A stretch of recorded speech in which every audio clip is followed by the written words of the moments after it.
Hello friends, welcome to our channel concept coaching classes. So आजच्या लेक्चरमध्ये आपण बघणार आहोत third chapter, that is thermometry. Okay, so याआधी आपण फर्स्ट 2 चॅप्टर बघितलेले आहे. आता हा third chapter that is thermometry. So thermometry शिकण्याआधी काही आपण याबद्दल इंट्रोडक्शन बघून घेऊया. ठीक आहे. जसं की आपल्याला माहीत आहे की body which contains atom and molecules, right. So atom and molecule यामध्ये मोशन असते. कोणत्या प्रकारची? व्हायब्रेटरी मोशन. व्हायब्रेटरी मोशन म्हणजेच काय की ज्या मोशनमध्ये फॉरवर्ड आणि बॅकवर्ड अशा 2 मोशन होतात, म्हणजेच टू आणि फ्रो ह्या कंडिशन आपण जिथं ऑकर करतो त्याला त्या मोशनला आपण काय म्हणतो? व्हायब्रेटरी मोशन असं म्हणतो. नंतर आपण जर बघितलं लिक्विड आणि सॉलिडबद्दल विचार जर केला, म्हणजे हे जे आहे व्हायब्रेटरी मोशन हे कोणासोबत गेलं? सॉलिडसोबत गेलं, बरोबर. आणि लिक्विड आणि गॅसेस यामध्ये कोणत्या प्रकारची मोशन असते? तर ट्रान्सलेशनल मोशन. कुठली असते? तर ट्रान्सलेशनल मोशन. तर हे ट्रान्सलेशनल मोशन म्हणजे काय असते? जसं बघा, एखादा इन्क्लाइन प्लेन आहे, त्या इन्क्लाइन प्लेनवर आपण एक सर्क्युलर ऑब्जेक्ट ठेवलेला आहे. ठीक आहे. आता हा सर्क्युलर ऑब्जेक्ट काय होणार? हा याला सिम्पली रोटेट होऊन खाली येणार, बरोबर. म्हणजे प्रत्येक ईच अँड एव्हरी याचा जो सरफेस आहे, राईट कॉर्नर आहे, हा काय होईल? याला टच करून खाली येणार. तर ह्या प्रकारची मोशन म्हणजे कोणत्या प्रकारची मोशन असते? That is called as translational motion. ठीक आहे. सो इंट्रोडक्शनमध्ये आपण बघतोय की बॉडी आहे ही कंटेन्स आहे, याच्यामध्ये ॲटम आणि मॉलिक्यूल जे की सॉलिडच्या स्वरूपात आहे आणि ते काय प्रोड्यूस करता? व्हायब्रेटरी मोशन प्रोड्यूस करता. लिक्विड आणि गॅसेसबद्दल विचार केला तर यामध्ये कोणची मोशन असते? ट्रान्सलेशनल मोशन असते. आणि ती ट्रान्सलेशनल मोशन ही कशाच्या स्वरूपात असते की एखादा सर्क्युलर जर ऑब्जेक्ट असेल तो सिम्पली काय करणार? ऑल द साइड्स और corner of that object is to be touch to the incline plane and so that it get slide down. ह्या पद्धतीमध्ये ही मोशन आहे, त्याला आपण म्हणतो ट्रान्सलेशनल मोशन. ओके. सो आता आपल्याला ॲक्च्युअल सिलेबसचा पॉईंट बघायचा की ॲक्च्युअल थर्मोमेट्रीमध्ये काय असतं. तर यामध्ये पहिले आपल्याला बघायचं that is a thermal energy, right. तर थर्मल एनर्जी म्हणजे काय? The energy is nothing but sum of all the type of energy in a molecule is nothing but a thermal energy. याला टी नका म्हणू, का? कारण टोटल एनर्जी आणि थर्मल एनर्जीमध्ये फरक आहे. ठीक आहे. थर्मल एनर्जी समजते. सो ह्या थर्मल एनर्जीचं आपण जर एक्सप्लेनेशन जर बघायचं म्हटलं तर काय असू शकेल? एखादी आपण जर वॉर्म्थ बॉडी म्हणजे गरम ऑब्जेक्ट जर कन्सिडर केला, राईट, तर त्याचं टेम्परेचर कसं असणार? जास्त असणार. टेम्परेचर जास्त असेल म्हणजेच थर्मल एनर्जीसुद्धा काय झाली? त्याची इन्क्रीज झाली. मी ती समजण्यासाठी फक्त टी लिहितो, ठीक आहे, पण ॲक्च्युली टी लिहू नका. ठीक आहे. वॉर्म्थ हे काय? जर गरम ऑब्जेक्ट असेल तर ॲटोमॅटिक त्याचं टेम्परेचर जास्त असणार, म्हणजे टोटल एनर्जी कशी झाली? जास्त झाली.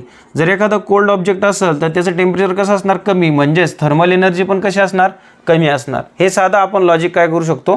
सांगू शकतो की थर्मल एनर्जीमध्ये हॉटनेस आणि कोल्डनेस हा प्रकार असू शकेल, राईट. सो यानंतर आपल्याला 2 क्वांटिटी बघायच्या, दॅट इज टेम्परेचर आणि नेक्स्ट बघायचं आपल्याला हीट. ओके. सो टेम्परेचर आणि हीट ह्या दोघांचा फरक काय? तर बघा, temperature is nothing but measure of hotness and coldness, right, is nothing but a temperature. And what is mean by heat?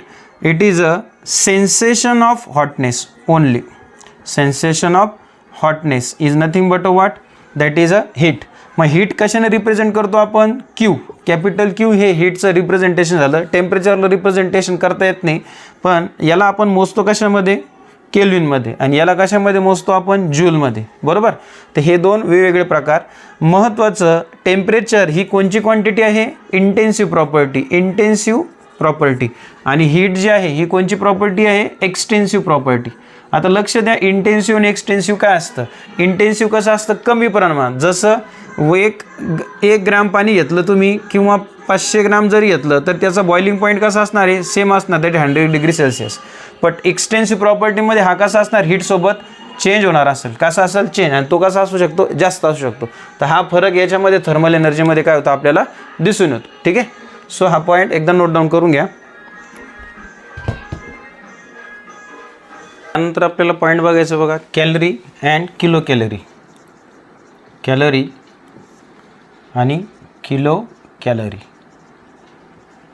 बघा कॅलरी म्हणजे काय, कॅलरी म्हणजे की amount of heat is required to increase the temperature of 1 gram of water.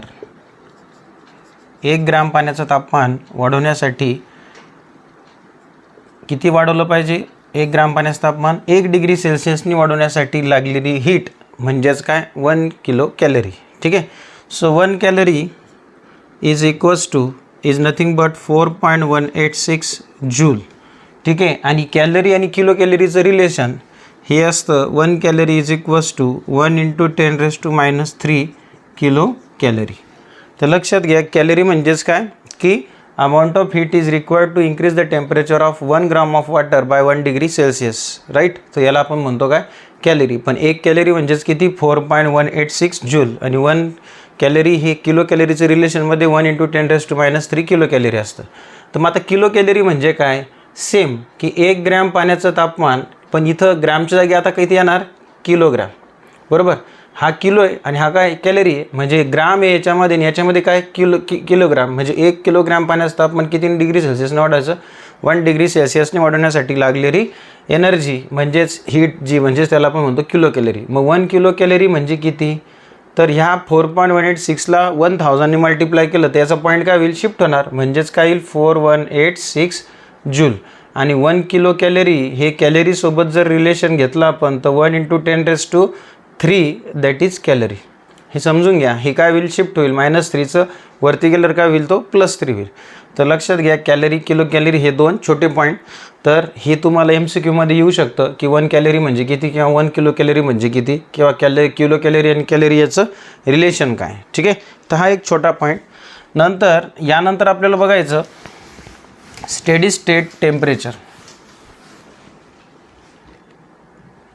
Absolute zero temperature absolute zero temperature. The absolute zero temperature म्हणजे काय की the temperature at which, अशा प्रकारचं टेम्परेचर त्यामध्ये प्रेशर आणि व्हॉल्यूम हे इज इक्वल्स टू काय असलं पाहिजे 0 असलं पाहिजे. त्याला आपण म्हणतो absolute zero temperature. Absolute zero temperature हे रिप्रेझेंट केलं जातं कॅपिटल टीने. कशाने कॅपिटल टी. जसं -273 डिग्री केल्विन ज्यावेळेस आपण कन्सिडर करू त्यावेळेस याच्या अक्रॉस प्रेशर आणि व्हॉल्यूम हा पण किती असतो 0 असतो. आणि ॲब्सोल्यूट झिरोचं एक इक्वेशन पण आहे T is equals to TC + 273. ठीक आहे. सो ह्या पद्धतीत ॲब्सोल्यूट झिरो टेम्परेचर आपण कन्सिडर करतो. तर हे 273 काय हे आपल्या थोड्या वेळात समजेलच. ठीक आहे. तर हा प्रकार ॲब्सोल्यूट झिरो टेम्परेचरचा. ॲब्सोल्यूट झिरो टेम्परेचर यानंतर आपल्याला नेक्स्ट पॉईंट बघायचा आहे दॅट इज अ थर्मोमेट्री. आता ॲक्च्युअल आपल्या चॅप्टरचं नाव काय आहे थर्मोमेट्री. बरोबर. आता त्याच्यामध्ये थर्मोमेट्री का म्हणतात हे आपण आता बघू. नेक्स्ट पॉईंट आपण बघू आता थर्मोमेट्री म्हणजे काय. सो थर्मोमेट्री म्हणजे the science of temperature and it's measurement is nothing but what thermometry. आता ही थोडीशी वेगळी definition science temperature and it's measurement त्याला थर्मोमेट्री म्हणतात. जे इन्स्ट्रुमेंटने आपण मोजतो the instrument which measures the temperature is called as thermometer. काय म्हणतो आपण त्याला थर्मोमीटर. थर्मोमीटर हे काय इन्स्ट्रुमेंट आहे कशाचं टेम्परेचर मोजण्याचं. पण थर्मोमेट्री काय the science temperature and measurement is called as thermometry. मग आता याच्या पुढं बघा टेम्परेचर ज्यावेळेस आपण मोजतो तर त्यावेळेसला काय असतं त्याच्यामध्ये टेम्परेचर स्केल असते. बरोबर. आता ही जी टेम्परेचर स्केल आहे हे काय करतं calibrating what physical quantity is nothing but what temperature scale. ह्या स्केल किती प्रकारचे असतात 3 प्रकारचे असतात. एक डिग्री सेल्सिअस, डिग्री फॅरेनहाइट आणि डिग्री केल्विन. तर व्यवस्थित लक्ष द्या एक्झामला हे येऊ शकतं की डिग्री सेल्सिअसमध्ये किती नंबर ऑफ डिव्हिजन असतात, डिग्री फॅरेनहाइटमध्ये किती असतात, डिग्री केल्विनमध्ये किती असतात. तर डिग्री सेल्सिअसमध्ये बघा लोअर फ्रीजिंग पॉईंट याचा किती असतो 0 डिग्री सेल्सिअस ते हायर किती असतो 100 डिग्री सेल्सिअस. बरोबर. तर याच्यामध्ये याचे नंबर ऑफ डिव्हिजन किती झाले 100. डिग्री फॅरेनहाइटमध्ये असतं दॅट इज 32 डिग्री फॅरेनहाईट हे लोअर पोझिशनला आणि हायर पोझिशनला 212 डिग्री फॅरेनहाईट, म्हणजे 212 आपण जर बघितलं 212 मायनस 32 किती येणार आहे, 21मधून 3 गेले 18, म्हणजे नंबर ऑफ डिव्हिजन किती झाले याच्यामध्ये 180. पहिले याच्यात किती झाले 100 डिव्हिजन झाले डिग्री सेल्सियसमध्ये, फॅरेनहाईटमध्ये किती झालं 180, आणि डिग्री केल्विनमध्ये किती असतं, सुरुवात लोअरचे किती असते 273 डिग्री केल्विन ही लोअर साईडला, आणि अप्परला किती असते 273 डिग्री केल्विन, म्हणजे दोघांचा डिफरन्स म्हणजे मायनस किती झालं हे 100 डिग्री केल्विन, म्हणजे 100 नंबर ऑफ डिव्हिजन झाले, म्हणजे 100 आणि 100 कोण आहे डिग्री सेल्सियस आणि डिग्री केल्विन, फॅरेनहाईट किती आहे 180. तर हे आपल्याला लक्षात यायला पाहिजे. ठीक आहे. सो थर्मोमेट्री काय, it's a measurement of what science temperature. The instrument which measure the temperature is called as a thermometer, and temperature scale is nothing but a calibrating what, or methodology to calibrating a physical quantity is nothing but a temperature scale. And temperature scale चे किती scale पडतात 3, degree Celsius, degree Fahrenheit आणि degree kelvin. Degree सेल्सियसची सुरुवात लोअरला 0 degree Celsius असते, 100 degree Celsius असते. Number of division किती झाले 100, म्हणजे 100 मायनस 0 डिग्री दॅट इज 100. आणि डिग्री फॅरेनहाईटची लोअर किती आहे 32 डिग्री फॅरेनहाईट, आणि हायर किती 212 degree Fahrenheit. Number of division किती झाल्या 180, म्हणजे 212 मायनस 32. त्यानंतर डिग्री केल्विनमध्ये सुरुवात किती येते 273, आणि एंड किती नव्हतं 373. दोघांचं मायनस केलं तर किती येतं 100 डिग्री केल्विन. ठीक आहे. सो हे काय झालं थर्मोमेट्री झालं. आता ह्या थर्मोमेट्रीनंतर बघा एक फॉर्म्युला आहे की डिग्री सेल्सियस आणि डिग्री फॅरेनहाईट याचं कन्वर्जन कसं असतं. ठीक आहे. सो तो आपण बघूया, म्हणजे त्याला आपण रिलेशन पण म्हणतो, relation between what degree Celsius and degree Fahrenheit. आता यावर तुम्हाला न्यूमेरिकल पण येतं, तर ते सॉल्व करण्यासाठी महत्त्वाचं आहे. रिलेशन बिटवीन किंवा conversion of degree Celsius to degree Fahrenheit. बघा degree Celsius is equals to 5/9 F - 32. हा फॉर्म्युला आहे कशाचा सेल्सियस टू फॅरेनहाईट, म्हणजे फॅरेनहाईट टू सेल्सियस करायचा. आणि याला फॅरेनहाईटच्या फॉर्ममध्ये जर लिहायचं असेल तर हा 9 इंटू काय होईल C/5 + 32, म्हणजे हा प्लस तिकडं होईल, हा मल्टिप्लायचा 5F राईट, तर हा डिवाईडला चालला जाईल. हा तुमचा आला that is what your Fahrenheit to Celsius. हे असे 2 फॉर्म्युले लक्षात ठेवा. यावर MCQ किंवा जे आपले प्रॉब्लेम सॉल्विंग असेल ते यामध्ये ते येऊ शकतील. ठीक आहे. So relation between degree Celsius and degree Fahrenheit. Okay. So यानंतर आपल्याला बघायचं आहे बघा modes of transfer of heat किंवा transfer of heat.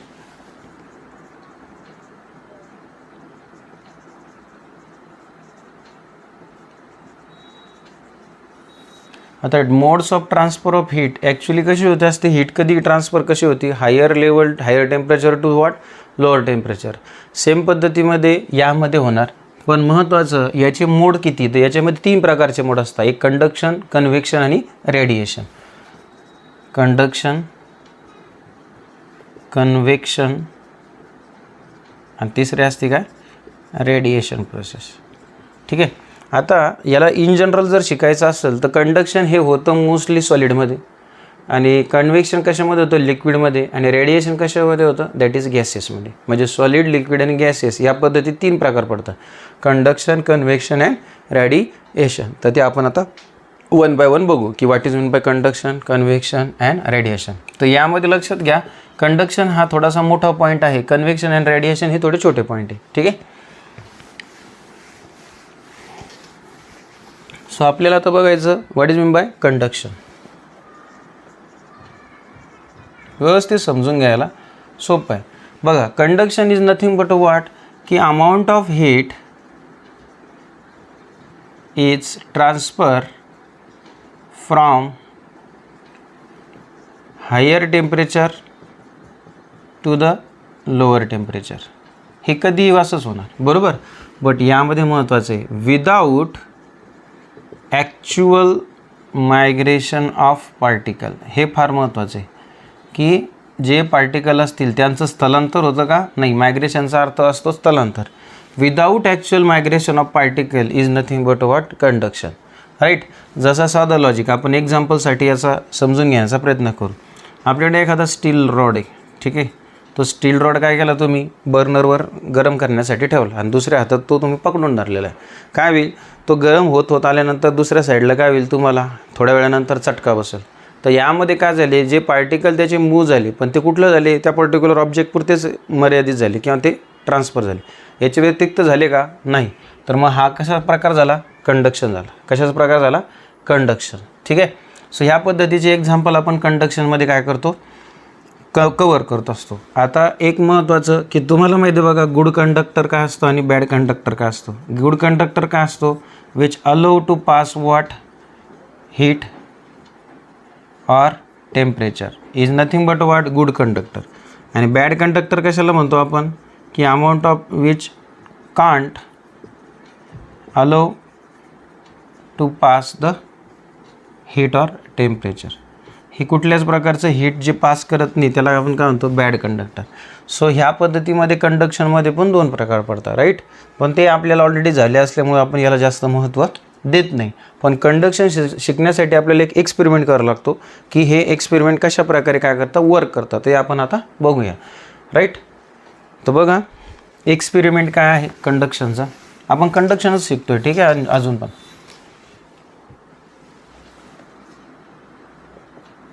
Experiment of conduction. मग आता एक्सपेरिमेंट काय कंडक्शनचा, की आपल्याला काय कन्सिडर करायचं आहे, एक ए बी रॉड कन्सिडर करायचा. ठीक आहे. आपण याला ए बी असं नाव देऊ. यामध्ये सेक्शन करायचे किती, 4, पी क्यू आर आणि एस.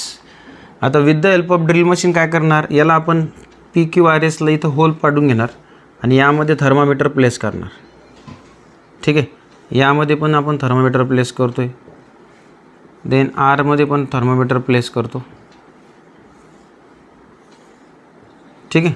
आणि with the help of candle आपण काय करतो, याला कॅन्डल चालू आहे. ठीक आहे. सो यामध्ये ज्यावेळेस आपण कॅन्डल चालू करू तर याच्यामध्ये काय होईल, हा पी जो पॉईंट आहे हा काय करणार, याचं टेम्परेचर वाढवणार. सो पीचं टेम्परेचर वाढलं ॲटोमॅटिकली याचं थर्मामीटरचं टेम्परेचरसुद्धा काय होणार, वाढणार. बरोबर. त्यानंतर हळूहळू काय होणार, पी हा कोणाला देणार, हीट क्यूला देणार. म्हणजे क्यूचं सुद्धा काय होईल, काहीतरी टेम्परेचर वाढेल, पण पीपेक्षा वाढेल का जास्त, नाही. सिमिलरली क्यू कोणाला देणार, आरला, म्हणजे ट्रान्सफर होते heat, right, higher to what, lower. त्याच पद्धतीने आर कोणाला देणार, एसला देणार. पण तुम्ही इथं बघताय बघा, टेम्परेचर T1, T2, T3 आणि T4 हे थर्मामीटरला आपण प्लेस केलेले टेम्परेचर. तर T1चं टेम्परेचर कसं झालं, जास्त झालं कम्पेअर टू T2, T3 आणि T4. तर यावरून आपल्याला काय समजतं, की पर्टिक्युलर ज्यावेळेसला हायर टेम्परेचर जिथं असेल तिथून काय होणार, एनर्जी तुमची लोअर लेवलला ट्रान्सफर होणार. म्हणजेच T1चं टेम्परेचर जास्त झालं T2पेक्षा, T2चं टेम्परेचर जास्त आहे कोणापेक्षा, T3, आणि T3चं टेम्परेचर कोणापेक्षा जास्त आहे, T4पेक्षा. तर हे काय आहे, that is experiment of conduction. म्हणजेच तुम्ही एका पर्टिक्युलर पॉईंटला ज्यावेळेसला काय करताय, हीट करता येतं, त्यावेळेसला तो पार्ट काय होईल, हायर टेम्परेचर होईल. आणि ज्यावेळेसला त्याच्या राईट साईडला आपण कन्सिडर करतो त्यावेळेसला तो पॉईंट काय होईल, लोअर पॉईंट होईल. आणि त्या लोअर पॉईंटनुसार हायर टू लोअर काय होतं, टेम्परेचर आपलं किंवा हीट काय होत असते, ट्रान्सफर होत असते. या पद्धतीमध्ये हा एक्सपेरिमेंट ऑफ कंडक्शन आहे. ठीक आहे. सो हा कंडक्शन आपण यूज करत असतो. आता हे कंडक्शनचा यूज ॲप्लिकेशन कशामध्ये होतो, सो कंडक्शन महत्त्वाचं आपण यूज करत असतो बघा. लाईक हे जे असेल, लाईक कुकर वगैरे असेल, कुकरचे युटेन्सिल आपण जे वापरतो, काय त्याचे जे हँडल असतं, तर ते कंडक्शन मध्ये आपण ॲप्लिकेशनमध्ये वापरू शकतो. नंतर आणखी दुसरं एक्झाम्पल असं घेऊ शकतो आपण कंडक्शनमध्ये, की लाईक कुकर एक झालं, नंतर आईस बॉक्स पण एक घेऊ शकतो. आईस बॉक्समध्ये पण काय होतं, आईस आणि याचं म्हणजे आईस बॉक्स काय करतं, पाण्याचं आणि त्याचं सेपरेशन करतं. तर हे आईस बॉक्सचं पण आपण एक्झाम्पल घेऊ शकतो. तर अशा प्रकारचे एक्झाम्पल हे कशामध्ये होता, experiment of what, conduction. Conduction हा थोडासा मोठा पॉईंट आहे. ठीक आहे. यामध्ये आपल्याला एक पॉईंट पण बघायचा आहे, that is temperature gradient and then law of thermal conductivity. So तो आपण बघूया.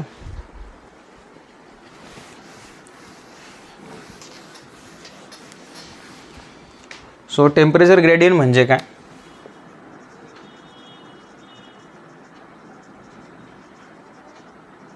त्याला शॉर्ट फॉर्ममध्ये TG म्हणतात. Temperature gradient is nothing but a difference between the temperature per unit length of a rod.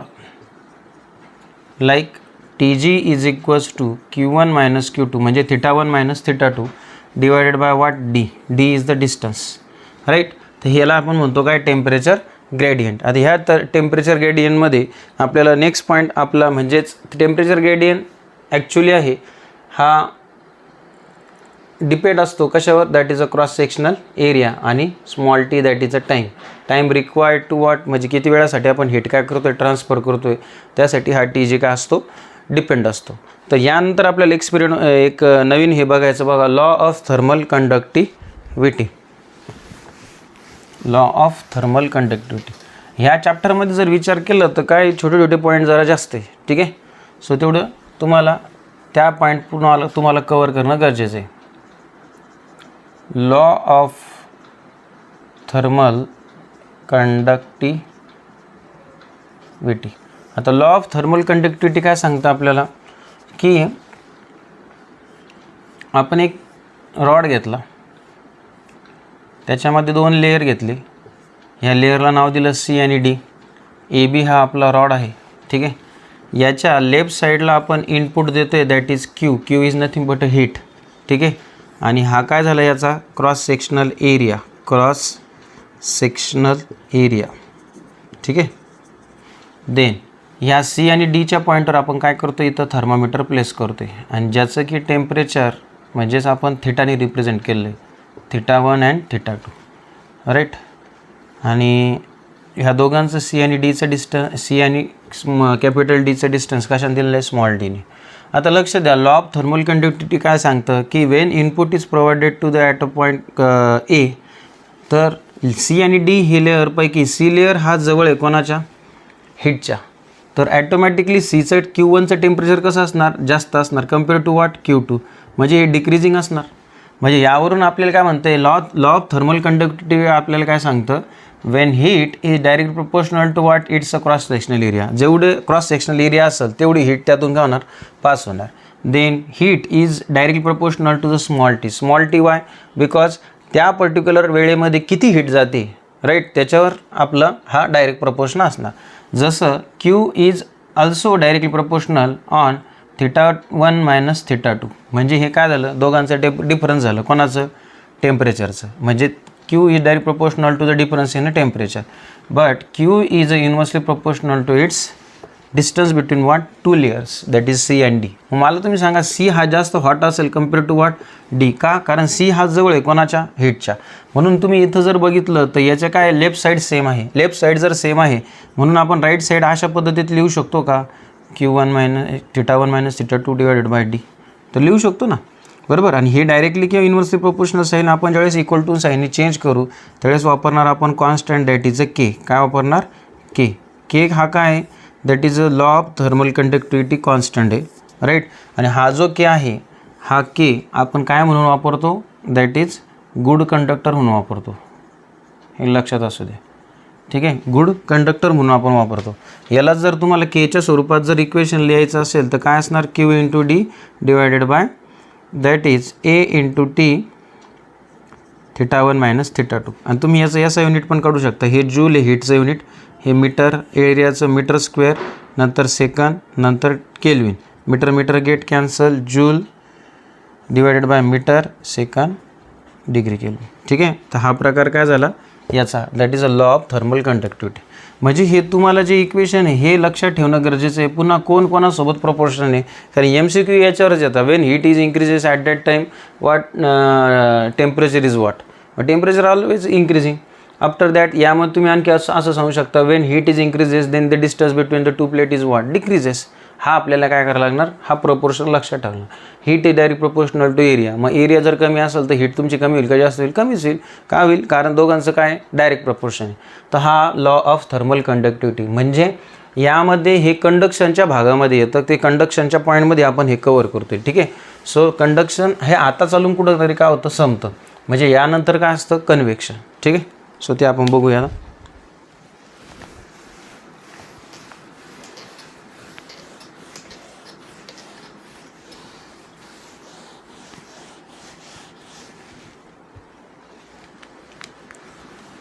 Second, convection. आता convection काय असतं बघा, कन्व्हेक्शन इज नथिंग बट, जसं आपण कंडक्शनमध्ये बघितलं की amount of heat is transfer from higher to lower at that time without actual migration of particle. But याच्यामध्ये काय असतं, with actual migration of particle. म्हणजे मी तुम्हाला स्टार्टिंगला सांगितलं बघा, कंडक्शन हे सॉलिडमध्ये होतं, कन्व्हेक्शन कशामध्ये होईल, दॅट इज लिक्विडमध्ये. तर लिक्विडमध्ये फ्लो होतो म्हणून ॲक्च्युअल पार्टिकल काय होता याच्यामध्ये, actual migration of particle. Migration of particle, मग याच्यामध्ये जे पार्टिकलचं मायग्रेशन होतं आहे त्याला आपण काय म्हणतो, कन्व्हेक्शन असं म्हणतो. मग आता हे कन्व्हेक्शनचे दोन प्रकार येतात, एक फ्री कन्व्हेक्शन आणि दुसरं असतं फोर्स कन्व्हेक्शन.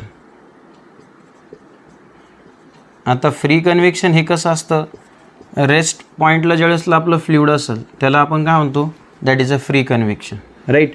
आणि फोर्स कन्व्हेक्शन हे कशामध्ये असतं, that is a steady stream. म्हणजेच याला काय, आपण काहीतरी एक्सटर्नल फोर्स प्रोव्हाइड केलेला आहे त्या पद्धतीमध्ये याचं मोशन होतं आहे, त्याला आपण काय म्हणणार, फोर्स कन्व्हेक्शन. मग आता हे कन्व्हेक्शन यूज कुठं केलं जातं, तर कन्व्हेक्शन यूज केलं जातं दॅट इज आपले जे व्हेंटिलेशन वगैरे असतील, लाईक विंडो असेल किंवा डग असेल, आपण घर बांधताना वरती सोडतो. का सोडतो, कारण त्याच्यामुळे आपल्याला व्हेंटिलेशन मिळेल, राईट. त्या पद्धतीत याचा यूज होतो. तर हा कन्व्हेक्शनचा प्रकार येतो, ठीक आहे. मग आता महत्त्वाचं की कंडक्शन चांगलं का कन्व्हेक्शन चांगलं, तर कंडक्शनपेक्षा कन्व्हेक्शन चांगलं, ठीक आहे. पुढं चालून प्रश्न होतो की मग रेडिएशन काय, मग रेडिएशन ही सगळ्यात फास्टर आहे, कोणापेक्षा, कन्व्हेक्शनपेक्षा पण आणि कंडक्शनपेक्षा, ठीक आहे. सो यानंतर थर्ड पॉईंट आहे, दॅट इज अ रेडिएशन.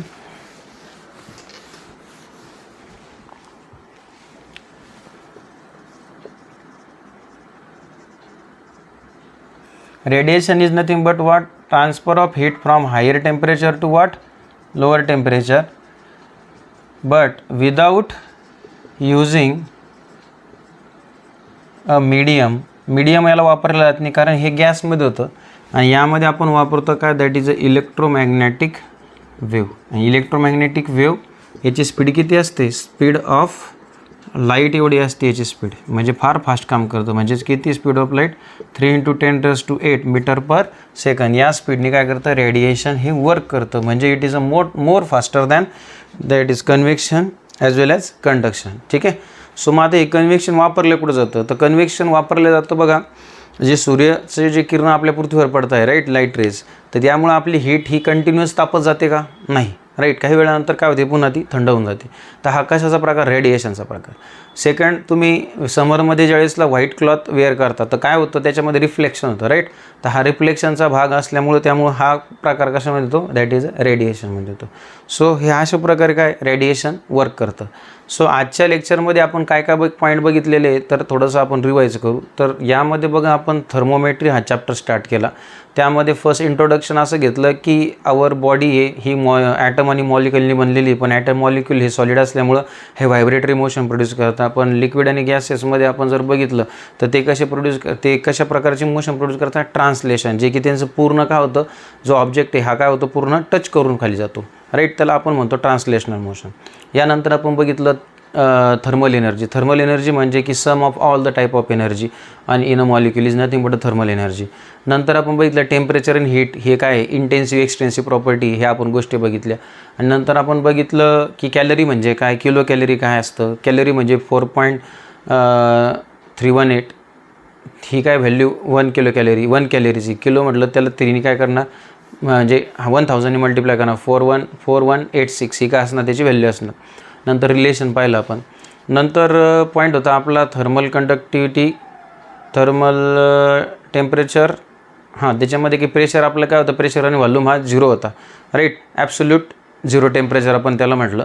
नंतर आपण बघितलं दॅट इज अ थर्मोमेट्री. नंतर थर्मामीटर, मग डिफरंट स्केल पाहिला आपण, डिग्री सेल्सिअस, डिग्री फॅरेनहाइट आणि डिग्री केल्विन, राईट. तर डिग्री सेल्सिअस काय होतं, आपल्याकडं 100 डिव्हिजन होतं, लोअर किती होतं 0 डिग्री आणि हायर किती होतं 100 डिग्री.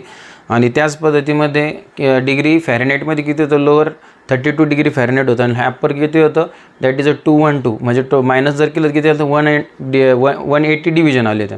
त्याच पद्धतीने डिग्री केल्विनमध्ये काय होतं, सुरुवात किती होती 273 होती आणि एंडिंग कशाने होती 373, राईट. तर उत्तर किती होतं, that is 100 degree Kelvin, right. यानंतर आपण बघितलं modes of transfer of heat बघितले की त्याच्यामध्ये कंडक्शन, कन्व्हेक्शन, रेडिएशन ह्या काय आल्या, वेगवेगळ्या प्रकारच्या मेथड्स आल्या आणि त्यामध्ये कंडक्शन म्हणजे without actual migration of particle, convection with actual migration of particle, रेडिएशनमध्ये काही तसं होतच नाही, मिडियमची गरज लागत नाही कारण इलेक्ट्रोमॅग्नेटिक वेव्ह येते की स्पीड ऑफ लाईटनी काय होता पळता. ठीक आहे, तर अशा पद्धतीचे आपण हे काय केले आजचे कंटेंट बघितले आणि याचे ॲप्लिकेशन बघितले. ठीक आहे, सो जर व्हिडिओ आवडला असेल तर आपल्या मित्रांना शेअर, लाईक आणि सबस्क्राईब करायला सांगा आणि जे सर्क्युलेट करा जेणेकरून त्यांनासुद्धा काय होईल ह्या गोष्टी सोप्या जाईल. कारण के स्कीममध्ये थोडासा चेंज झालेला आहे compare to G I scheme होती ती. ठीक आहे, तर ह्या पद्धतीमध्ये तुम्हाला जे नॉलेज मिळते ते त्यांना मिळालं पाहिजे अशी एक अपेक्षा आहे. ठीक आहे, थँक्यू.